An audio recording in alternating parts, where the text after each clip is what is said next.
मकर राशि के जातकों के लिए दूसरे भाव में ट्रांजिट बन रहा है। अभी तक जो शनि का ट्रांजिट था वो मकर राशि आपकी अपनी राशि में था।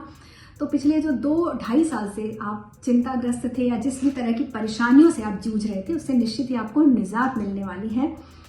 आरंभ में शनि आपकी राशि में रहेंगे 17 तारीख तक, लेकिन 17 के बाद 7.5 भी आपकी उतर रही है, तीसरा चरण चल रहा है। तो एक चीज और है कि 7.5 उतरते समय अपने कर्मों का रिजल्ट देती है। तो अगर आप जैसे भी कर्म इस समय करेंगे वैसे ही आपको फल प्राप्त होगा। दूसरे भाव में शनि का ट्रांजिट, धन और परिवार की स्थिति ठीक होगी। हो सकता है छोटे मोटे वाद विवाद उत्पन्न हो आपके परिवार में, तो उसकी तरफ से थोड़ा अलर्ट रहिए। चौथे घर में शनि की दृष्टि पड़ रही है, माँ की सेहत का ध्यान रखना है आपको।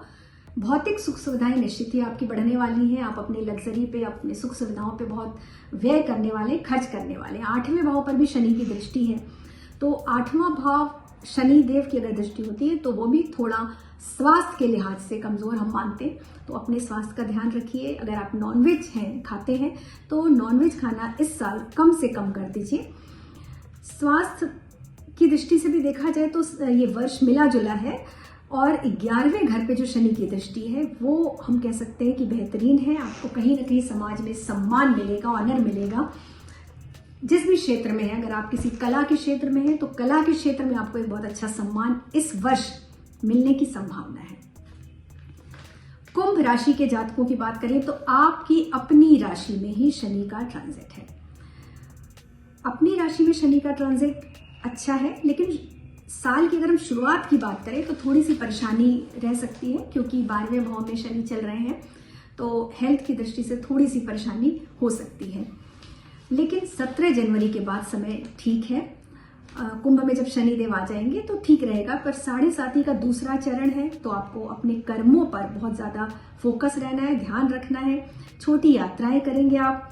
बृहस्पति देखिए यहाँ पर आपके धनदायक हैं, क्योंकि बृहस्पति दूसरे भाव में है। तो दूसरा भाव वैसे भी धन का होता है, वाणी का होता है। तो अपनी वाणी को बहुत मधुर बना के रखिए, और धन के स्रोत बढ़ने वाले हैं इस वर्ष।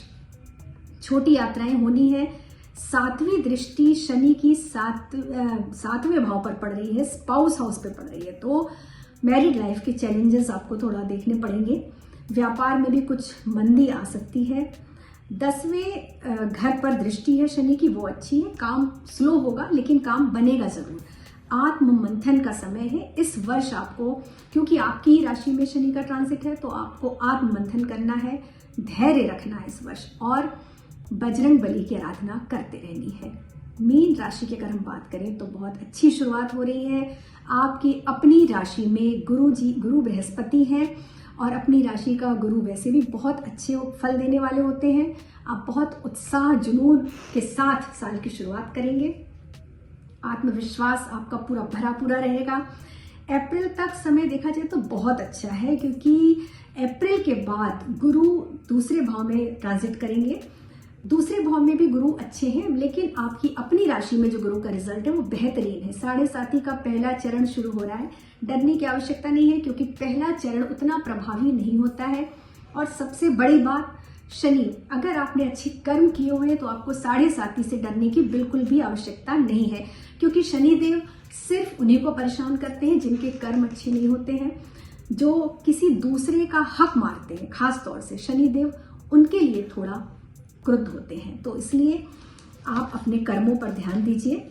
खर्चे आपके निश्चित तौर से बढ़ने वाले हैं, क्योंकि 12वें भाव में ट्रांजिट है तो खर्चे तो बढ़ेंगे। विदेश यात्राएं बहुत होंगी, और हो सकता है कि विदेश से आपको अपॉर्चुनिटीज भी मिले। शनि की तीसरी दृष्टि परिवार या धन भाव पर है, तो ध्यान रखिए धन अनावश्यक व्यय हो सकता है। तो धन के खर्चे पर थोड़ा अपने खर्चों पर आपको नियंत्रण रखना है। एक विशेष बात जो इस वर्ष आपको ध्यान रखनी है, आपको कर्ज बिल्कुल नहीं लेना है। हो सकता है अप्रैल के बाद अगर आप कर्ज लेना चाह रहे हैं तो बहुत आसानी से आपको लोन मिल जाए, लेकिन फिर भी बहुत सोच समझकर ही आप उधार कर्ज या लोन लीजिए। कंपटीशन की दृष्टि से बहुत अच्छा समय है, आप प्रतियोगिता में भाग ले सकते हैं। शनि इस वर्ष आपको धर्म स्थान की यात्रा बहुत कराने वाले हैं, क्योंकि 9वां भाव एक्टिव हो रहा है। 9वां भाव पे शनि की दृष्टि धर्म बढ़ाने वाली है। तो आप जितना धर्म कर्म करेंगे, जितना धर्म स्थान की यात्रा करेंगे, तीर्थ स्थान की यात्रा करेंगे, ईश्वर में अपनी आस्था बनाकर रखेंगे, उतना ही ये वर्ष आपके लिए बहुत शुभ होने वाला है।